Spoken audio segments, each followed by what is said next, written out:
السلام عليكم ورحمة الله وبركاته. كسو دوادا ترسيق برنامج كينا كاسو كصابسا دعوة كشيقة للشيقية إن لقسو أوغي حلبان إلهان عمر وحنكون مقعامي كرارين كاس سقا عربابي إنو يهي دعوة كشيق تاسنا يقوى عنتهي إناني تشرين إلى يهده واحد دعوة أوفيشالا أما رسمية أو لطابان كرا أو معنيه كندن حلبان إلهان عمر أرنكونا ويسكيه هاي رونا هانتي لقلت المامي كروميد دانسي إيو وحيالين سالكا كو هايسا نعيب إيو رابطان قارة waxaan maqlaynaa baryaha kan dadyow badan oo Maraykana balse dadyowgaas markaan u fiirsano dhanka ama against ka xildhibaan Ilhaan Cumar ay yihiin dadyow aan lagu tilmaami karo inay yihiin dad aan xogogaa lahayn oo meel cidla macnihi badal la dhacay arrinkaasna uu ugu wacan yahay uu ka keenayo nacaybka ama xoogag siyaasadeed oo dadkaas iyaga oo wax magaratada jihaynaya balse ugu dambeyntii dad badan oo kugu kaca malaayiin ba ha gaadheen haddaanay jirin wax cad oo la qeexi karo oo la taaban karo ay kugu hayaan dacwadoodu iyo buuqoodu waxba kaama qaado waana kii ku dhammaada meel cidla oo ban cidla dhinacyada badanaa dacwad ciday noqotoba kusoo oogi kara ama tusaale aan ka soo qaadano xildhibaan Ilhaan Cumar dacwad kusoo oogi kara waa xeer ilaaliye guud hadduu noqdo mid ka soo jeeda gobolka ay ka tirsan tahay degan tahay oo Minnesota ay matisho iyo hadduu noqdo xeer ilaaliye guud oo heer federaal oo Maraykan oo dhan xafiiskaas isaga waa awoodi kara sidoo kale xafiiska migrationka laanta socdaalka markii arrimaha garsoorkoo dhan soo dhammaadaan oo ku dambeeyaan muuqaal gunaanad wuxuu fulin karaa codsi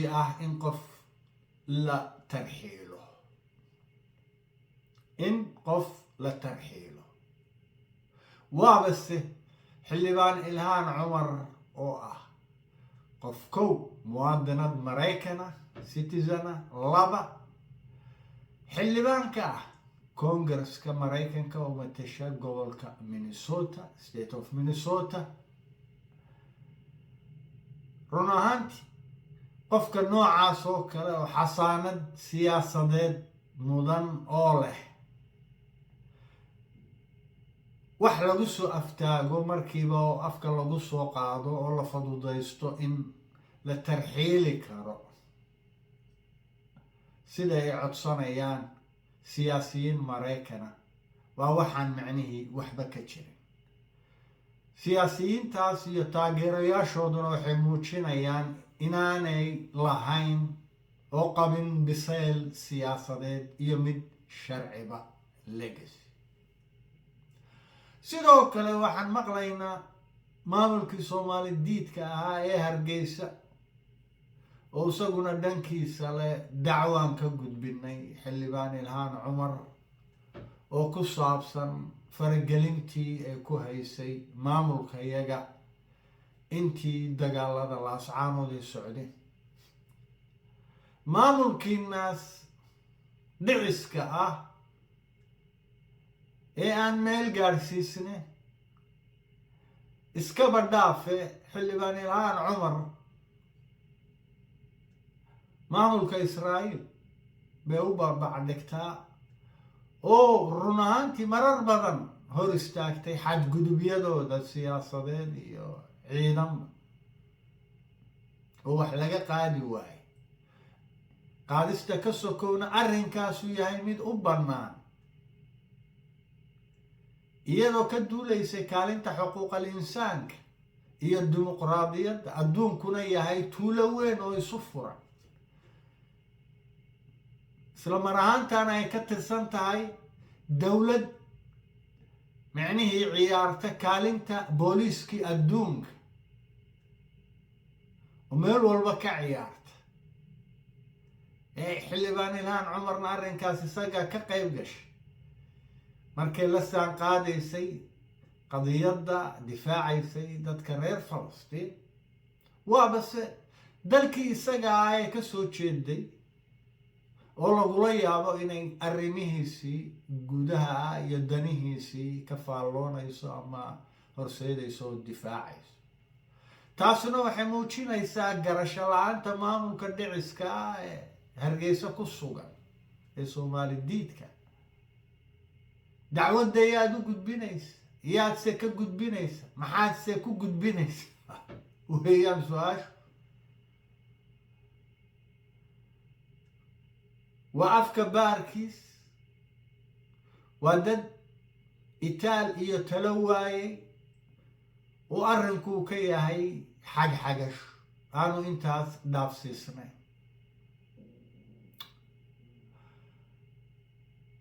run ahaantii uu markan kula guddoomi doono haddayba xitaa isku dayaan. isweydiintuna noqonayso maxay xildhibaan ilhaan cumar arrinka laascaanood uga faallootay?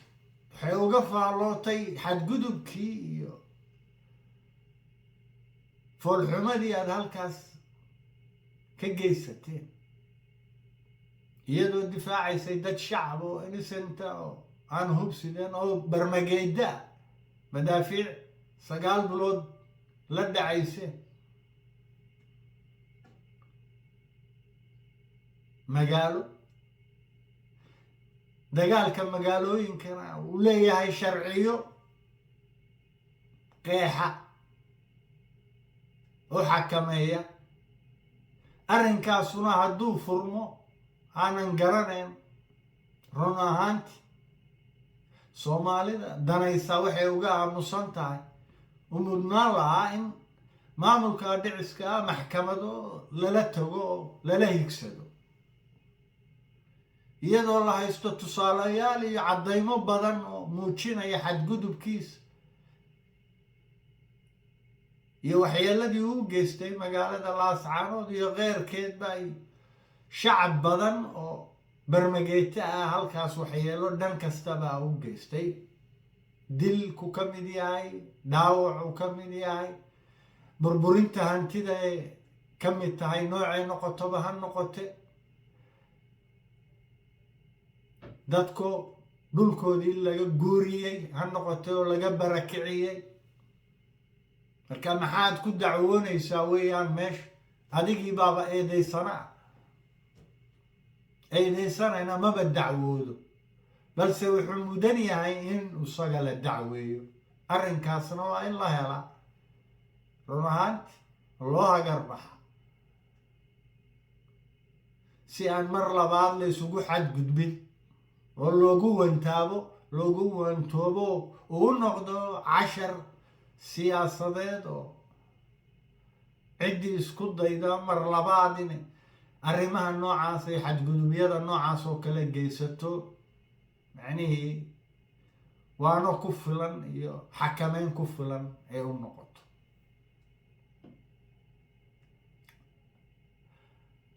saas awgeed guud ahaan marka loo fiirsado dadyowgaas iyaga hadday noqdaan Soomaali iyo hadday noqdaan dadyow qalaad oo Maraykana,